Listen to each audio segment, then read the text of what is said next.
What about it, YouTube? Wow, I got a lot of catching up to do. Had some internet problems, but hopefully that's a thing of the past now. I guess tonight what I want to talk about is what we know and the implications of what we know. And the implications of what we know is really what everyone must accept, whether you'd like it or not. So that's my approach on this channel, is not to give you my opinion on this or that or the other so that, you know, somehow that persuades you. I could give a shit. But I see the species headed in a very dangerous direction, and I see it being socially engineered by psychopathic, complete, you know, hedonistic motherfuckers.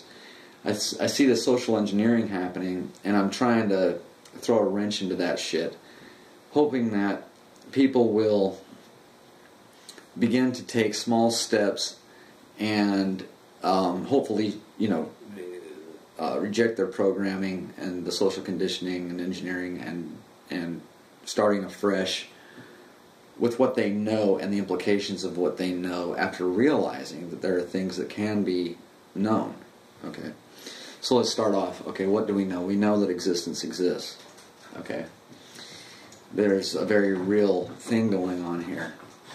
Alright, what can we say about existence prior to it being existence? Well, real quick, it was actually the Big Bang that interrupted the materialistic view of old. Okay, I'm talking about middle and old atheism, not modern atheism. But there was this old view that was held by materialists, or what you'd call atheists, in the old days, that matter and energy was eternal. But that's been rejected by science.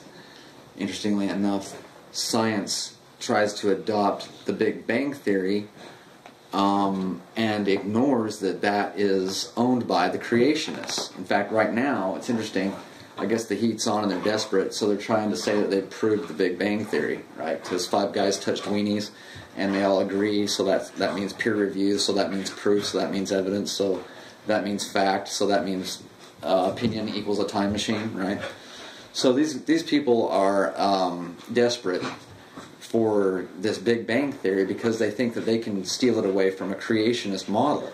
But and I'm not saying that I agree with the Big Bang or not. I'm just saying that if that's where you're going, then you're definitely heading away from the old materialist view of eternal matter and adopting a sudden beginning to things.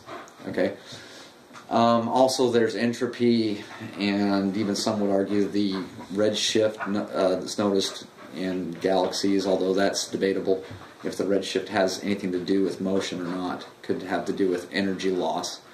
But regardless of that, science is trying to move away from the old materialistic view of eternal matter and steal away proof of creation without anyone noticing it by pushing the Big Bang. But what we know, okay, is that existence exists, and what we can be pretty sure of is that there was something before. You can't call it time, but there was something before existence. Okay, before everything became, there was what? There was the possibility. So all that there wasn't time, there wasn't matter, there was just possibilities. So possibilities existed before the rest of it happened. Even if you're an atheist, you have to admit that the possibilities existed before they were manifest. Right? You would just argue that for no reason, nothing can become everything without direction or design, which is completely fucking retarded. And that's where I'm getting at, with the implications of what is known. So we know that existence exists. We know that prior to existence existing, there were possibilities, and so why? Okay, if you're going to ask the question, why existence? Well, if there were possibilities lingering, all right, of course, lingering sort of denotes time, which there wasn't time, but okay, restricted to our language and the discussion. I hope you'll follow along. Prior to existence, anyway, there were the possibilities that's all there was, the possibilities. All right. For those possibilities to gain meaning, they had to become manifest. So let's put that into an example, and maybe you can understand. There's a possibility that you'll get into a car accident. Right? There's a possibility it could happen tomorrow, the next day, any time. The time doesn't matter. But there's a possibility that you'll get into a car accident. God hopes that nobody gets into a car accident. Okay? I mean, I hope nobody gets in a car accident. All right? But it's a possibility. For what I just said to have any meaning, that accident would have to become manifest. Okay? So that's what I'm saying here. So for the possibilities to become meaningful, they had to become manifest. All right? So with what we've got so far, what are the implications? The implications are that existence exists, that there was possibilities before there was existence, and that by manifesting those possibilities, at the same time manifest the meaning behind those possibilities. Okay? So that tells you right there, all right, unless you want to sophistry, okay, there's no way out of this. There's no way out of this. You can try and sophistry, you can be butthurt, you can be really pissed off because, someone's telling you that there's an ultimate consequence to behavior based on these implications. That's too bad. That's too bad that you don't want to accept what is, okay?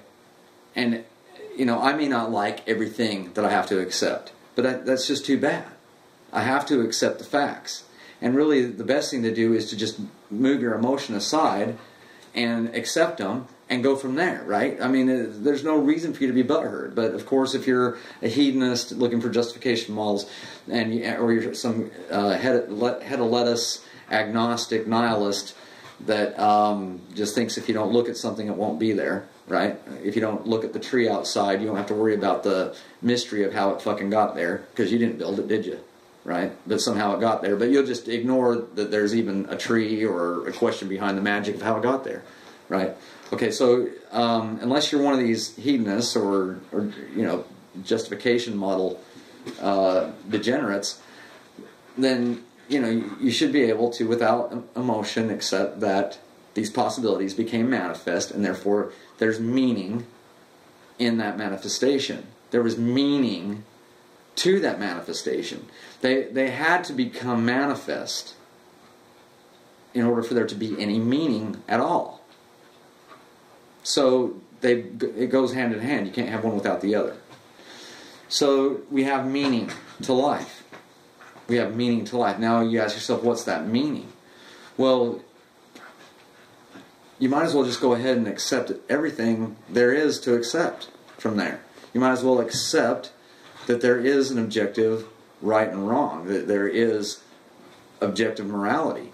Therefore, law should be obvious to everyone, and right and wrong should be observed by your conscience and recognized, and not justified away with this ill behavior or that ill behavior because that's what you want, because you want to follow your lusts. But you don't want to call them lusts. You want to pretend like there's no such thing as lusts or temptations or anything. You want to, even though there's language, even though there's words to describe certain things, you're so ignorant as an atheist or an agnostic that you pretend like those words shouldn't exist. How did they even get here? It's like all those words